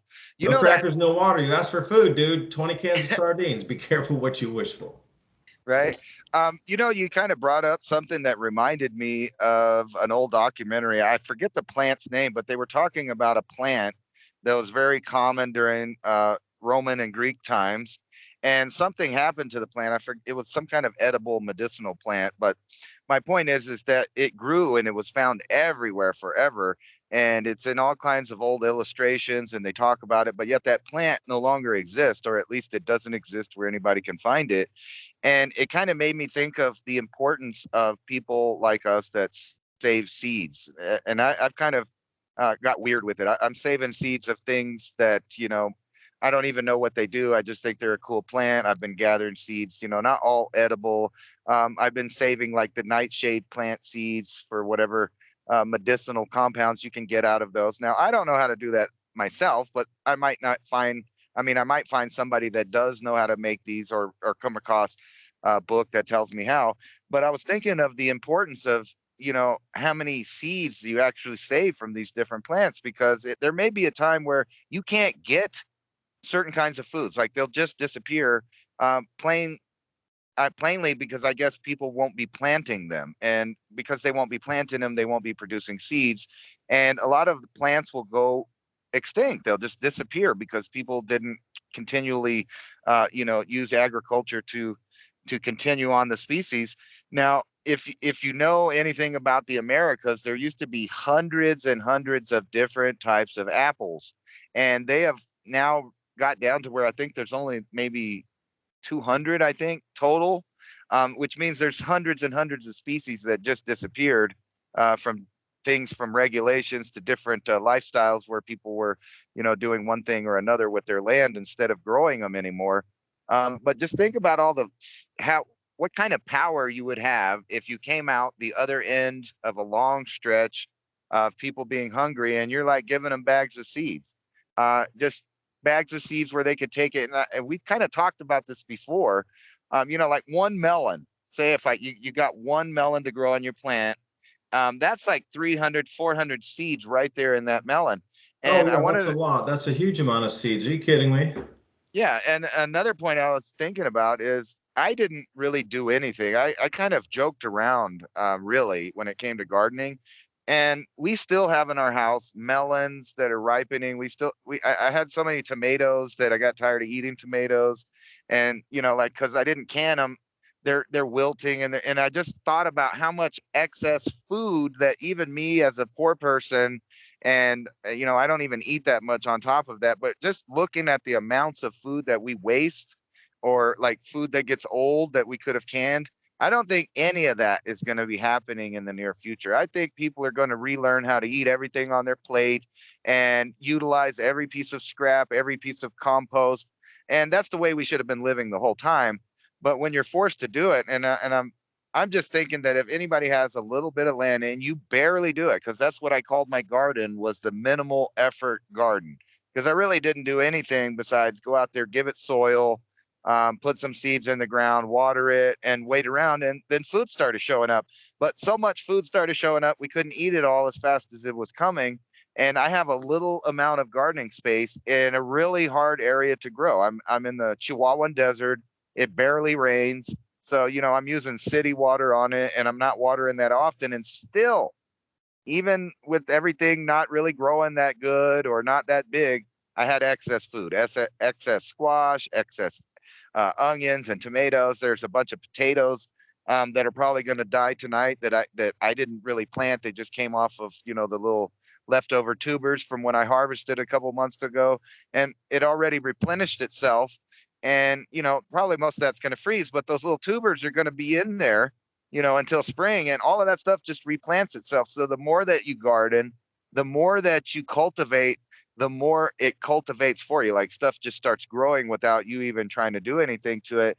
And if you'd really pay attention to where accidental, volunteer plants grow and learn from that, that's the ultimate in permaculture, is learn from the earth and just see, look, when this happened, you got a good crop, like, so if it's in the corner or it's out in the open or whatever happened, you need to like pay attention to these things. Kind of my point being that if more and more people start doing little bits of garden, there will be so much excess of food and leftovers. It'll be like the old world, like kind of when you think of old school Italy, where every house probably had some marinara on the stove, and they had different things cooking. They had leftover breads and different things. And nowadays we got refrigeration and whatever.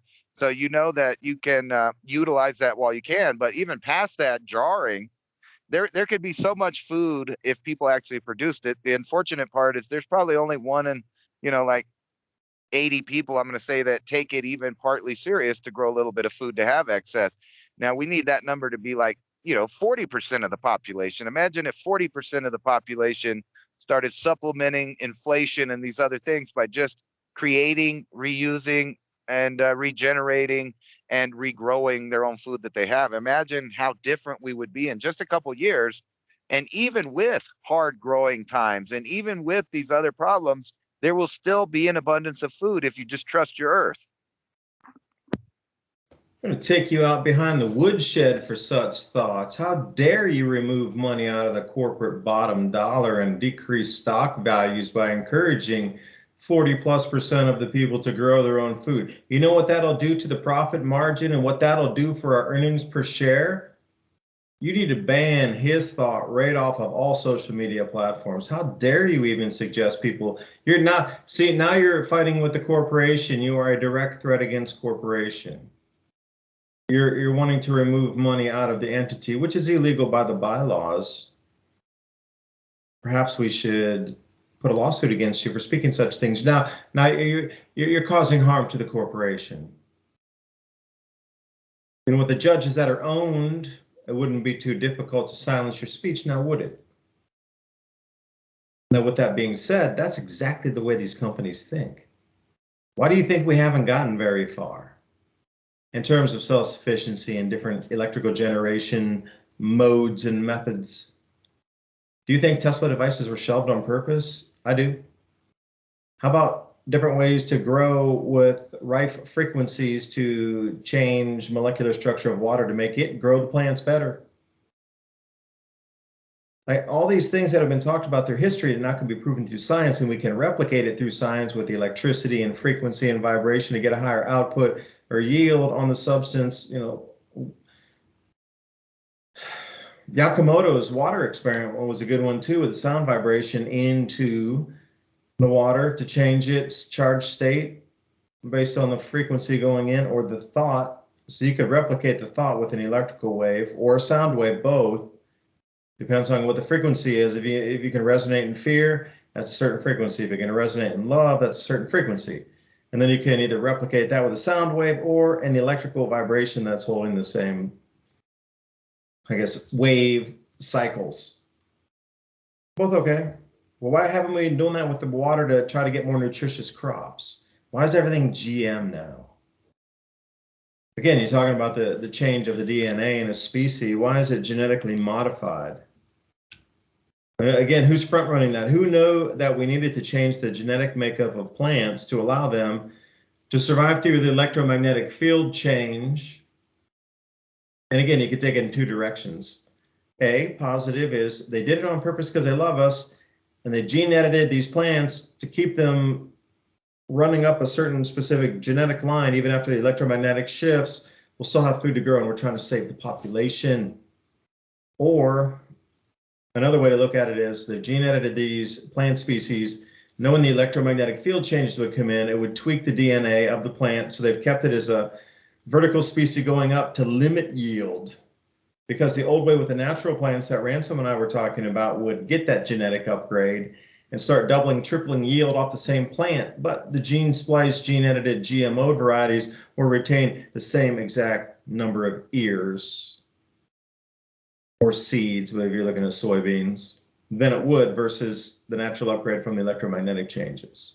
Two ways to look at it. I mean, either one could be viable. I'm not really sure. But to go back to Ransom's point about overproducing in nature, do you know how many seeds are in one single tomato?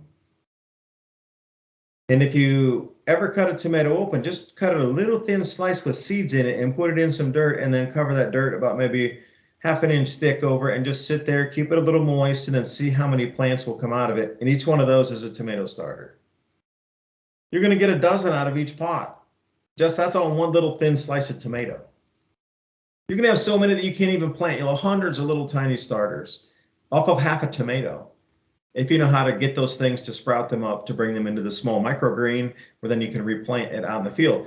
So if you know how to grow microgreens with your seeds, those are just tiny starters. After you cut what you need for your salads, take the ones you didn't cut for salads and put them out, and you can replant them, and they're also a viable plant. If you started it like 7-10 days ahead, so nothing got it in nature, it was 100% germination rate, because you're going to only put the ones that grew up a couple inches tall out in the field or in your garden or whatever. So you already know you got 100% germination rate versus throwing the seed in the ground where you don't know what the percentage is, 80% maybe. So you lost some time and space by a few that didn't germinate. Nature is bountiful. I'm just wondering how our minds are going to intersect with the bounty of nature, either harmonizing with it or being completely disconnected with it. I don't know. It's going to go either direction. Yeah, it kind of makes you wonder if we actually got to a point where that much, or even 20% or 10% of the population started just growing as a hobby and started having leftovers, that it wouldn't be long before the government came up with some kind of idea, which they already do in certain ways, that your food is too unhealthy to eat and it's too dangerous to eat, even though it's obviously more healthy than store-bought stuff. But you could just imagine here in the future, maybe you can't grow a garden because your tomatoes haven't been vaccinated. They're not up to date on all their boosters and stuff like that. No, that I'm just joking with that, but with the bizarre world, you never know. But you're right about like tomatoes.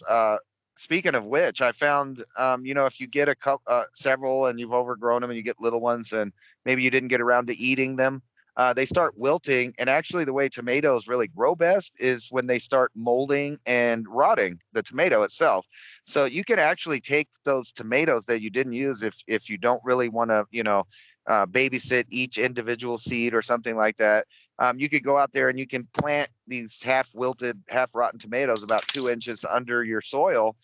And springtime comes and you're going to have hundreds of little tomatoes on each one of those little spots.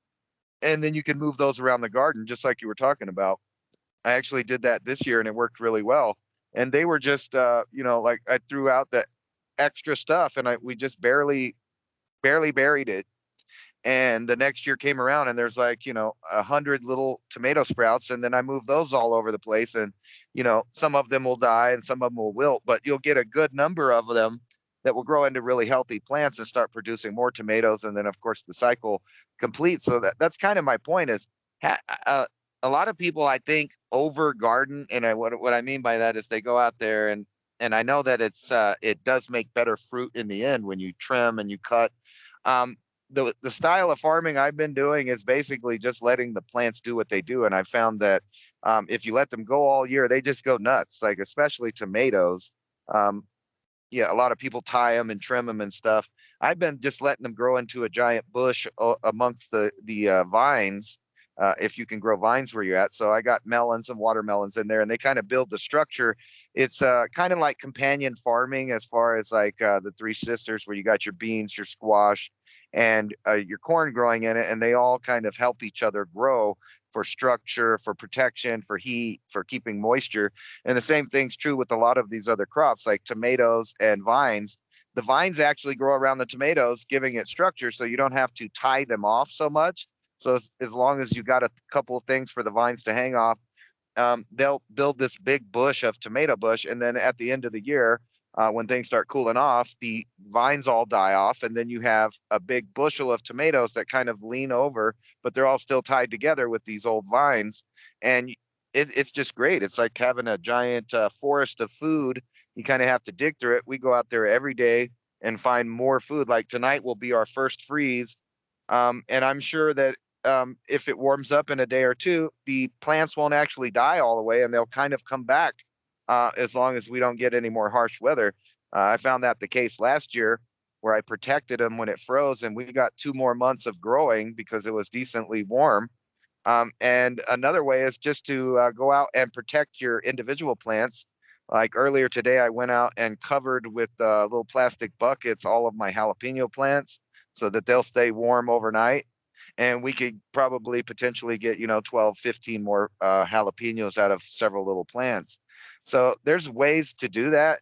And I'm just thinking, if I'm just doing it on my home lot in kind of like a anecdotal garden, if you want to call it that, just to be, I just wanted to see how easy or hard it would be. And I both found out that you can either starve or have abundance depending on your year.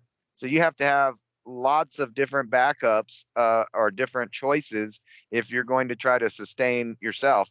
And I do think if we get more in that direction, if more and more people start living in the older ways mixed with technology, and we accumulate the new lessons of permaculture and some other stuff along with these ancient things, I think that really there is a real positive way of life coming out of this transition. It's going to be one that we have to fight and protect and actually, spread like a religion, because the authoritarians are going to be jealous, hateful, and want to destroy it.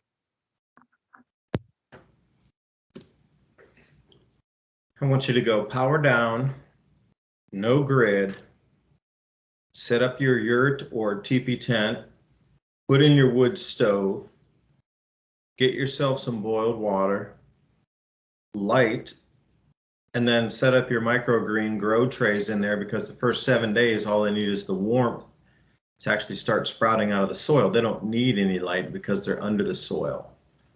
And then after, the fourth, fifth, sixth day of them out of the soil, they start to, want some light, but that would be the time that you'd trim them off for salads and different food preps. You could do it theoretically in just a wood burning stove, heated, your environment, as long as you had the soil medium that was already warmed up and your seeds ready with the trays. That'd be a skill set test right there to see how long it would take and how long you could get everything set up to be able to grow the greens in your place, add those into your different stored foods, and then get through a 2-week period with no electricity in the middle of winter, wood burning, and got greens too that you just sprouted out fresh. That'd be real cool. That's a skill set. But where's the beef? That's the only problem I'm seeing in the upcoming future is actual animal meat, protein, and cholesterol. I think that's going to be the major thing. So while there's still plenty, I think people should do things like boil down lard, because you're going to need testosterone and protein, and that's going to be something that's going to be hard to get no matter how much farming or growing food you do. Is the animal products that, unfortunately, I know a lot of people want to go vegan, but we need those cholesterols, proteins, and testosterones, or at least men do, to be healthy and be able to work these fields of food. So I kind of wonder where that's going to go, because it's so heavily regulated. And the way it's set up now is that, big ranches, big corporations are the holders of these massive amounts of meat. There aren't too many people that have 1 or 2 cows anymore. Like, in the old days, farms had a dairy cow and they had a couple bulls maybe that they were growing to eat. And things aren't that way anymore at all. But those animals are going to be out there roaming around, so that's the question I have, is where is the future in meat going? And you can see that the global elite or world government are going to use meat as a weapon. They're going to increase the price. And then we have to get into the fact that if you're buying from the establishment, you're going to be eating nanoparticles, which is admitted. They're going to be putting this in all of the meats, these dreaded prions, and everybody talks about their spike protein. But guess what? Through your arm is not the only way to change your genetics. There's epigenetics, and that's attacking your genes through your food. And I'm not saying they're doing any sinister plan, but I could say I doubt that these new products that they're going to be putting in all the food, which are going to try to discourage you from eating organic and other things, are going to have these new technologies riddled in it. And God knows what that does to the human body or the biome as, you know, as a whole. And then, you know, we're in an era now that forevermore we're going to be eating plastic. It's in everything. Even if you're growing an organic farm and whatever, they found it everywhere. There's microscopic plastics, and you got to ask yourself if maybe this isn't part of one of these grand schemes of plans. Because you can go back to the beginning of the DuPont and the whole fight over cannabis versus petroleum in making products. But think about if we would have went with cannabis, we wouldn't have heavy toxic plastic pollution worldwide in all of the oceans, all of the forests, and all of the glaciers on Earth. So yummy. Nor any of the wars over oil. You know, there's a whole bunch of, so many things that wouldn't have gone down. And think about goose fat, duck fat, lard, and rendered fat. Now, where can you get these fats? I know at this place called Trader Joe's, you can at least get the duck fat. I've seen goose fat occasionally at some different supermarkets because holiday time's coming in. These fats I'm talking about only arrive once a year or so. So if you see goose fat, that's a popular one around holiday time right now. But the rest of the year, they won't carry it. It's more of a seasonal item. So if you see goose fat, I don't care if it's $15 a jar, get like 10. Same with the duck fat. You know, you can get that a little bit cheaper. And then the lard, I think you can still get tins of that. You have to find out where they're selling it in your city. Just, you know, go to a search engine and put up canned lard, find a name of a producer, look it up, see who's the best one, and then, you know, refine your search a little bit and see where they're selling it in your city, at which supermarket or, you know, store they're at. And then the rendered fat, I guess you're going to have to go to your butcher to try to find some of that. But I know the butchers also sell those slabs of fat. I forget the exact name what they call it when they're butchering a cow, but it's just pure fat, like 10, 20 pounds of just fat. You'll have to do that at your house, but it's pretty easy to do. Takes a little bit of time. You get some chicharrones out of it. Good treats for the dog. But you're right, Ransom. We're going to sign off in a second here, but proteins are going to be it. Oils, stock up on olive oil, avocado oils, and different kind of oils you can get pretty cheap now because they're going to be the lifesaver to keep your brain functioning correctly.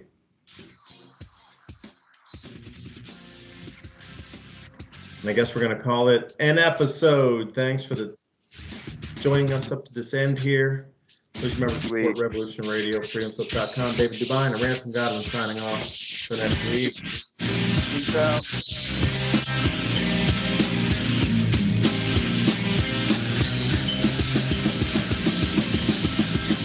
Thanks for coming on, Ransom.